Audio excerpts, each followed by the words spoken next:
students. And I'll try to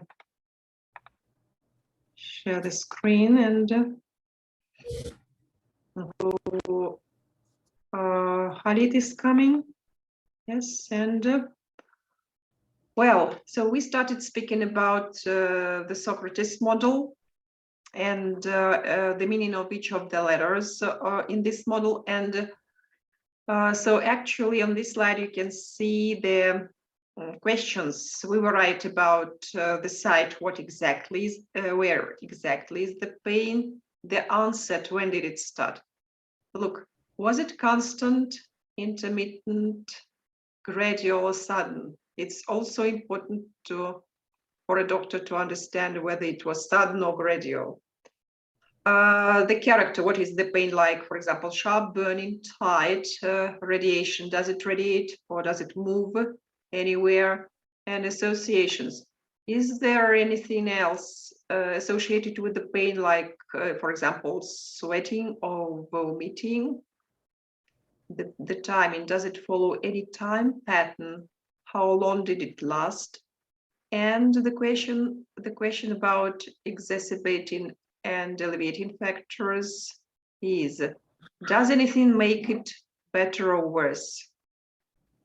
And about severity, how severe is the pain? Consider using the 1 to 10 scale. So this is also a good idea, just describing the pain according to the scale. So do remember these questions, just to be able to ask questions about the pain. And now we are going to listen how this model works in the conversation between Dr. Martin talks to his patient, Mr. Wood. And now this is the picture that illustrates this conversation. You can see that the doctor is examining the patient. He's listening to his lungs or his heart. And before we start listening, I would like you to have a look at this slide where there is information about abbreviations. And to the left, you can see the column with several abbreviations, and we should decide what abbreviations stand for. So the first line, Abdullah, are you here? Yes, for sure. So the first line, can you read it? What does it mean?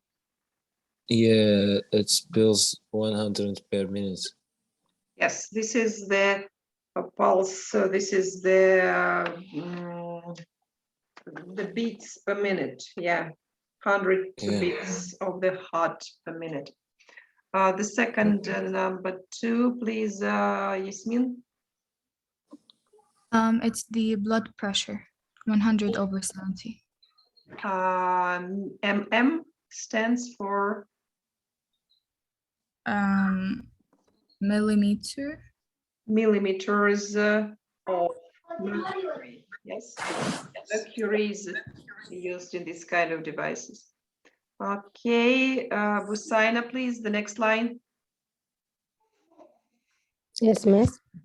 I read it. Coffee DNA. Number 3. Oh. Do you see the slide, Busaina? Yes, miss. Can I see? You can see. So number 3, read the letters. Gave not elevate. Yes, so JVP not alleviated. Yes. Okay, so what is not alleviated here? What do the initials JVP stand for? Who knows this? I think it's the venous hypertension. This is Something also about pressure. About that. It's pressure. Yeah. Yes, Selena knows. What is it? It's the pulse of the jugular vein. Yes, jugular venous pressure, you're right. It is not alleviated. Yes, it says. So the next is for IHAM, please. CVS NAD. I think it is mean cardiovascular system examined, and this mean no abnormality detected.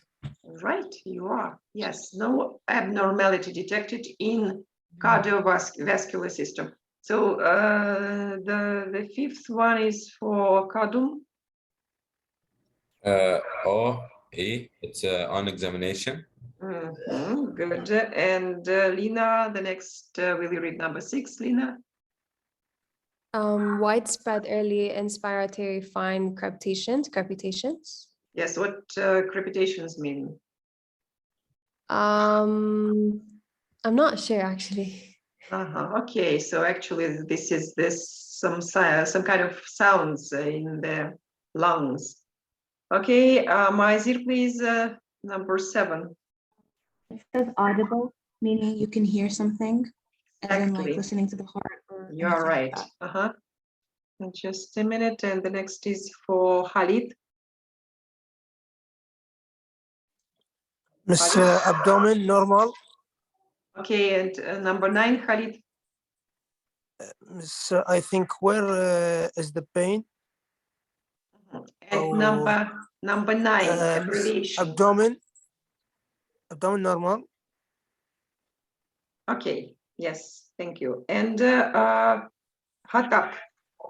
Yes, CNS NAD means the central nervous system. Test. And NAD. It's about the test of the central nervous system. This is no abnormality detected, right? Like the same as in number 4. Yes. Well, so if we have a look, this is these are the full versions of these abbreviations, as we see. And as for crepitation, so crepitation, this is a peculiar cracking, crinky, or grating sound around the lungs. So this is what the doctor can hear while examining the patient's lungs. Okay, and now let us just move to the next slide. Listening 3.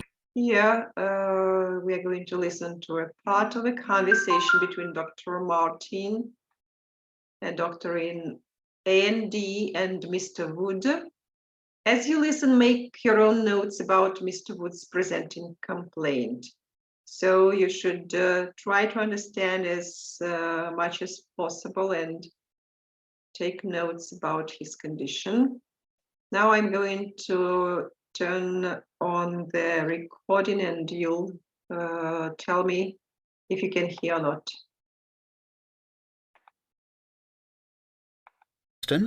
Yeah. Listening 3. Can you hear? Yes. Okay. Yes. Good morning, clearly Mr. here. Woods. I'm Dr. Martin, one of the doctors in A&E.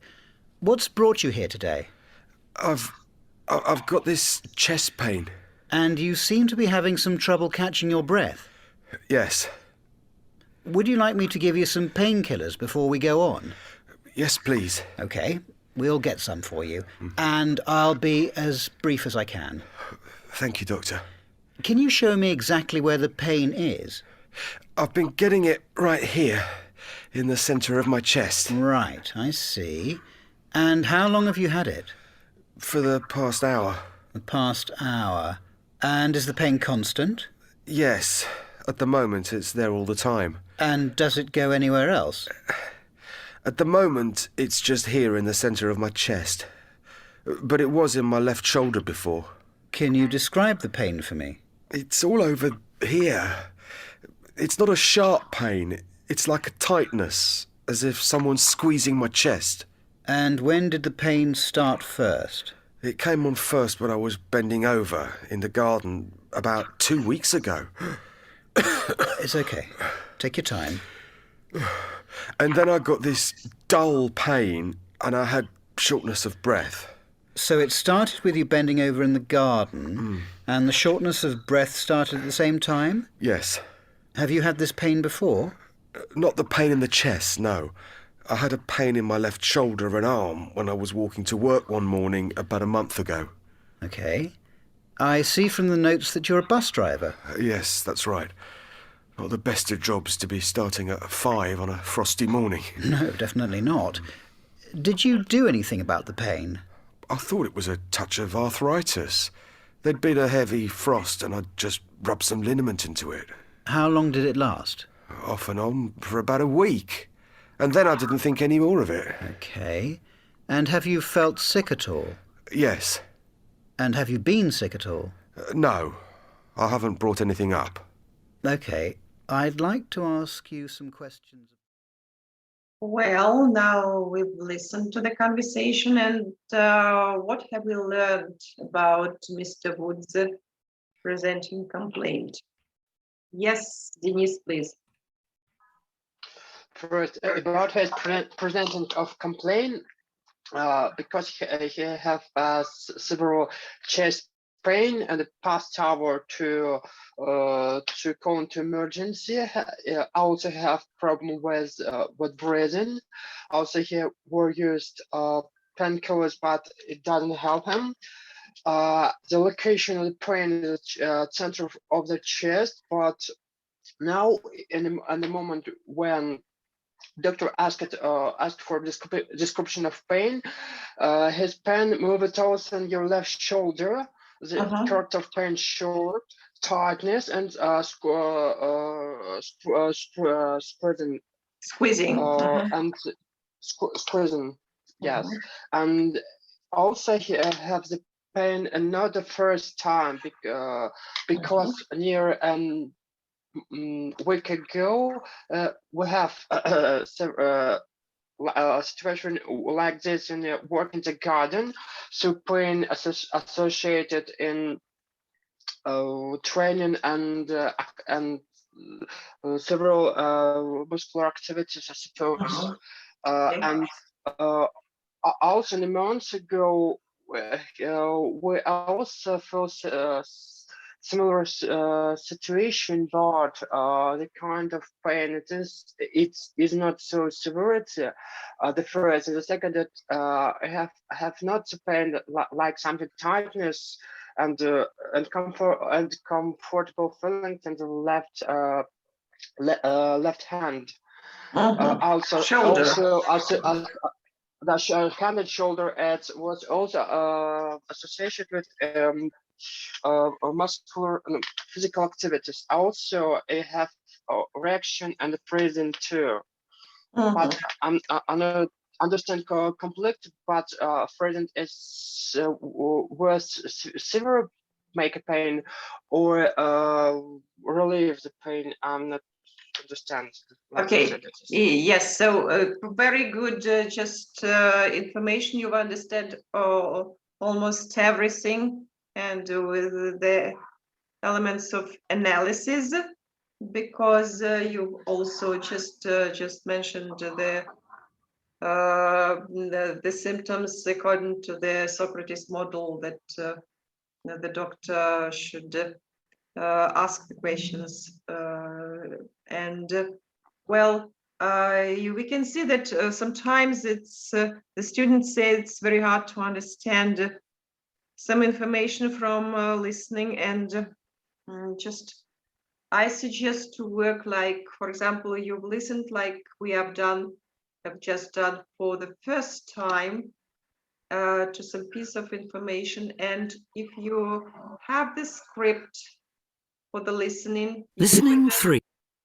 Just open the script and you should listen for the second time, so you can compare what you do understand from the first listen, with what was really said, what is written.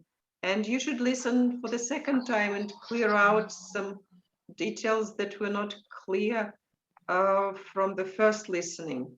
Now we are going to do this. Now we are going to listen for the second time, and you tell me what information you've learned from the second listening. So you should add some details to what was described by Denise. Now listen. Listening 3. Good morning, Mr. Wood. I'm Dr. Martin, one of the doctors in A&E. What's brought you here today? I've got this chest pain. And you seem to be having some trouble catching your breath. Yes. Would you like me to give you some painkillers before we go on? Yes, please. OK, we'll get some for you. And I'll be as brief as I can. Thank you, Doctor. Can you show me exactly where the pain is? I've been getting it right here, in the centre of my chest. Right, I see. And how long have you had it? For the past hour. The past hour. And is the pain constant? Yes. At the moment, it's there all the time. And does it go anywhere else? At the moment, it's just here in the centre of my chest. But it was in my left shoulder before.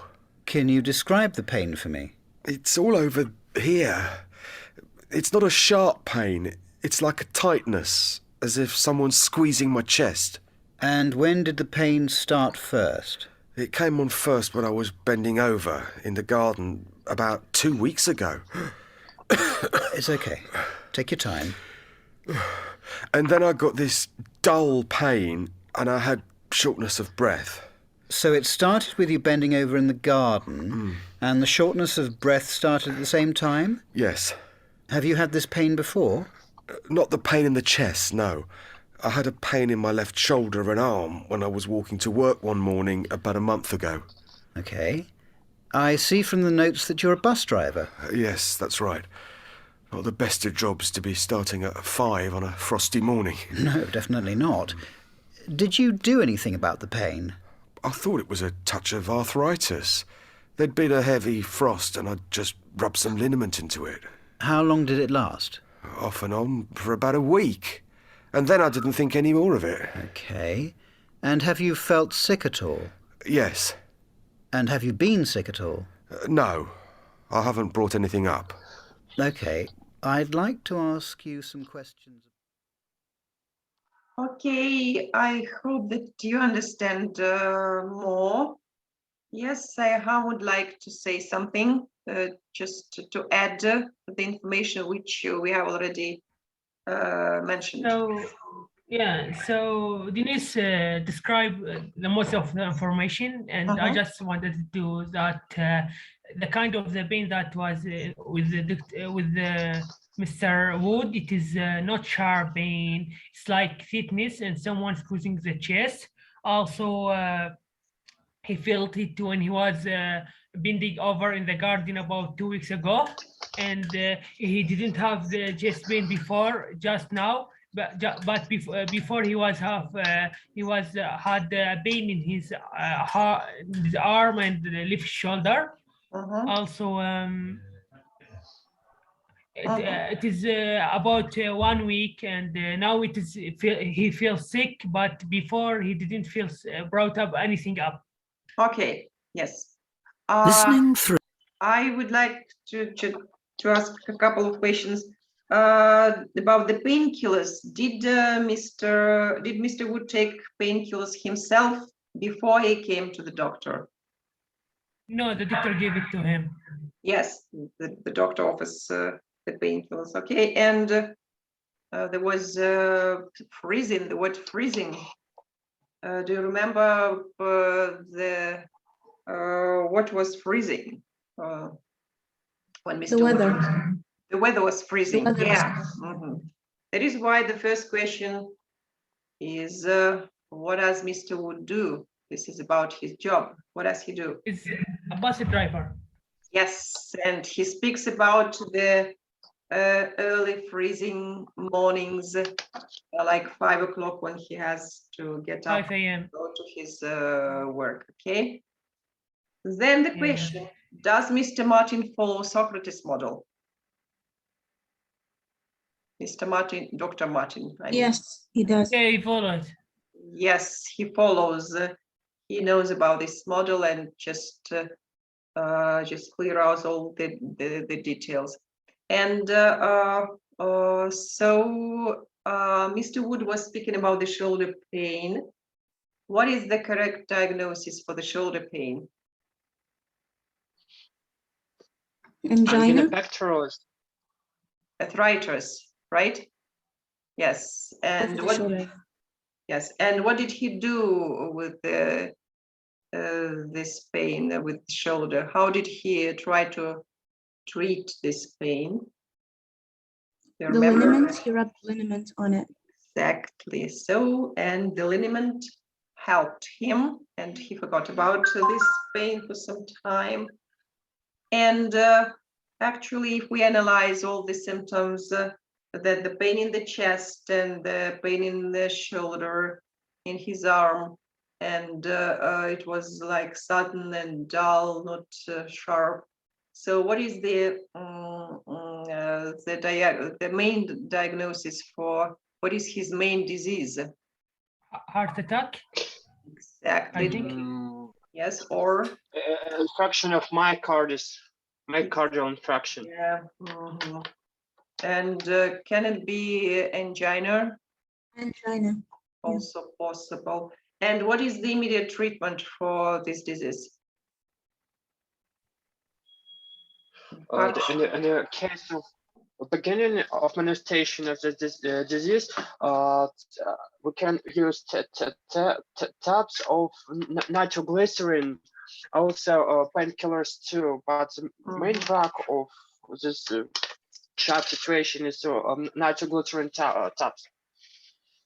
Okay, so you know better because you are future doctors. I'm not a doctor. Okay, good. So anyway, we'll be able to help a person in a similar situation. And now let us focus on some language issues. The tenses, the grammar tenses that are used in the presenting complaint. So understanding the time that the patients are referring to when they speak is crucial to making a correct diagnosis. And when they describe their current condition, they can use some grammar tenses that belong to the present group. So you remember that there are 4 grammar tenses, present grammar tenses. They are present simple, present continuous, present perfect, and present perfect continuous. But do we remember what kind of action should be described with the help of these tenses? For example, if we speak about the present simple tense, what kind of action is described with the help of this tense? Maybe a routine. Exactly. Routine action. Maybe, for example, scheduling of bus driving or scheduling of studying. And we use present simple in case of the description of stand situation, like sun is sunrises, sunsets, beginning of the season, etc., etc. Exactly, yes. So the conditions that are always true, right? About the present continuous tense. The present continuous about something I do, like I do it, and I do it also now. It's continuous. Yes, at the moment of speaking. Yes, you are right. So like we have an English meeting now.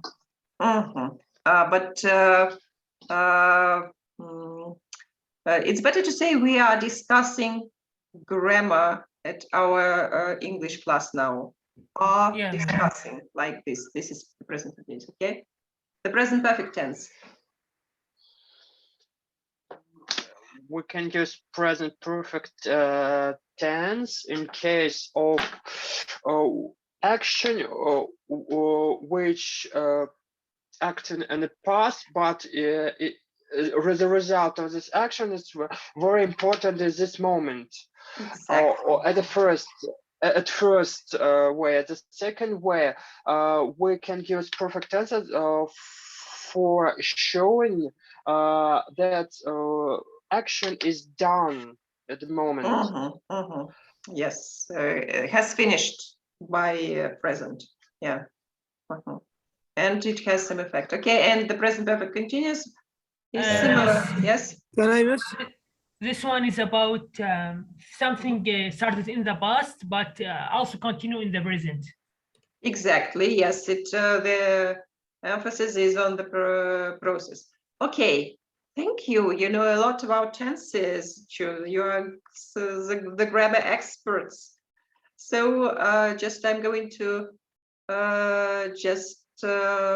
show you some basic rules about these tenses. The present simple, but you know everything. This tense is used to talk about something that is true at the moment of speaking. I feel better, for example. Then something that is happening on a regular basis around now, regular just actions. I get these headaches in the morning.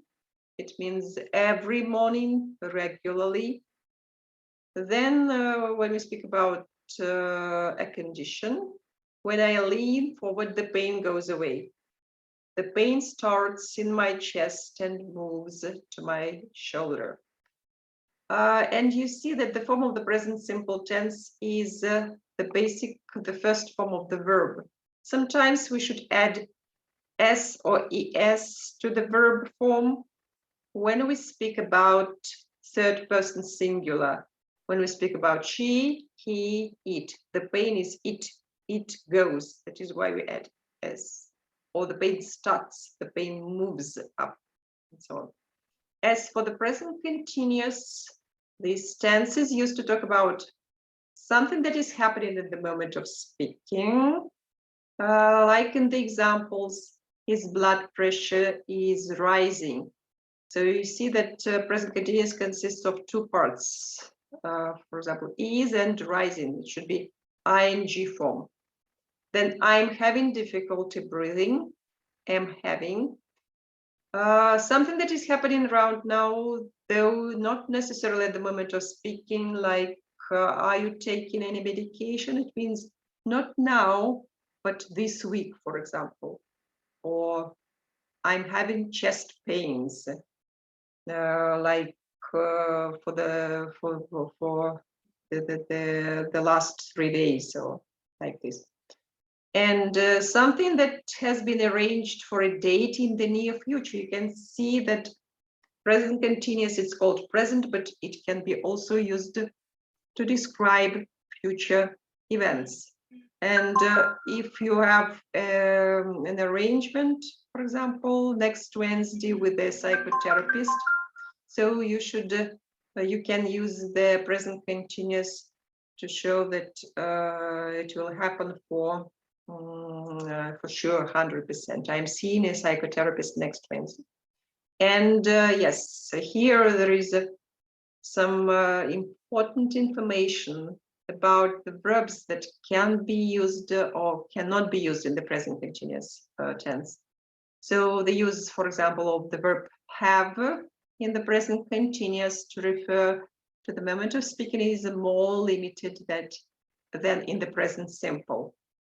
It is generally restricted to expressions such as have difficulty doing something, have something to eat, have a shower. So in this context, the verb have can be used in the present continuous. For example, he's having difficulty speaking English, or she's having a shower now. So it can be used in the present continuous. But if the verb have has the meaning of possession, so instead of continuous, it should be used in the present simple. So the general rule is that the verbs which describe actions, for example, cook, make, can be used in the present simple or present continuous, like in the example, I'm making the lunch. This is continuous, and I usually make the lunch at the weekend, present simple. But verbs which describe states or feelings, not actions, for example, love, need, be, are non-action verbs. They are not usually used in the present continuous or in the past continuous or future continuous. even if we mean now. Instead of the continuous, we should use the present form. And there are examples of the common non-action verbs. They are agree, be, believe, belong, depend, forget, hate, hear, know, like, love, matter, be, need, prefer, realize, recognize, remember, seem, suppose. So just keep in mind this rule. And the next just slide is about the use of the present perfect. We use this tense to talk about a situation that begins in the past, if you said, and which either continues up to the present or is related to the present in some way. It doesn't tell us how slowly or quickly something has happened, only that this is the way the situation stands now. It has some effect in the present. My headaches have decreased, for example, because of medications. They started like a week ago, then I took the medications, and the result is that my headaches have decreased. So the present perfect should be used here. And the present perfect continuous is used in a similar way to the present perfect, but the continuous form describes a progressive change in a situation up to now. So my headaches have been decreasing because of the medications for the previous 3 days. So you should also emphasize, the progress of some changes here. So this is the way these are the rules about the use of the present tenses. And if we have a look at this slide, we can see 4 diagrams that illustrate each of the tenses. The present simple tense, this is the diagram number 1, it's given to the left. So this is what the true fact, the true information about something now. So like the arrow shows on the timeline. Present continuous on the timeline, it started in the past and it is still going on, and it will finish in some nearest future maybe. So process is important. Diagram 3, present perfect, it started in the past and it has some result at present. So and present perfect continuous, both it started in the past, has the result in the present, and the focus is on the process. Well, and the question, which diagram does each sentence relate to? The first sentence, please. Let us listen to Maizir. I've got a headache. It would be present simple. Okay, so but actually the form is the perfect, right? But the meaning is like, okay. So B sentence, please. Let us listen to Khalid. Khalid, hello. Yes, miss. Read it. Yes, miss. I have been having this shooting pain in my leg. Miss, the present continuous. No. Present Is it continuous. simple? It's not present continuous. I come, yes. Is it present perfect continuous, miss? Present perfect continuous. It consists of 3 words. Yes, Khalid, you should revise grammar. Hatta, please. Yes. C. Yes. I keep getting these flashing lights around my eyes and sharp pain. I think it's present simple. Exactly, present simple. Keep. So this is every day. Yes, for example, he says that he has this kind of condition. Denise, please. D. Denise. Hello. Dennis, are you with us? No. Abdullah. Abdullah. Yes, there are problems with the internet. Can you hear me? May I miss? Yes, Abdullah, please, will you read sentence D? Mhm. Okay, I have been having this trouble. Actually, this is present perfect continuous. Exactly. So the next is for Yasmin. The pain goes right through you. It is present simple. Present simple. Yes, and we need to stop because there is less than 1 minute. No, Denise, we can't hear. Yeah. So anyway, let us just take a break and we will Right, meet. Dr.